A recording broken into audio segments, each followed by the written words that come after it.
Prezident maktabi imtihonida tushgan savol.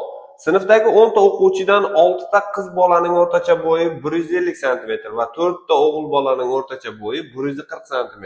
Sinfdagi 10 ta o'quvchining o'rtacha bo'yini toping. Xo'p, qizlarning o'rtacha bo'yi 150 cm berilibdi.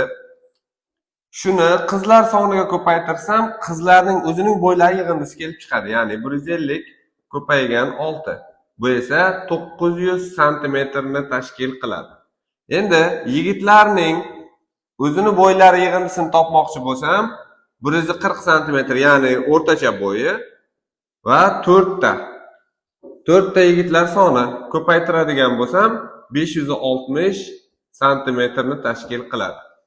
Endi sinfdagi 10 ta o'quvchining o'rtacha bo'yini toping deydigan bo'lsa, yigitlar va qizlar sonini qo'shadigan bo'lsam 10 tani tashkil qilyaptimi? Demak, bularning bo'ylarini yig'indisini shu o'quvchilar soni, ya'ni 10 taga bo'lishim kerak bo'ladi.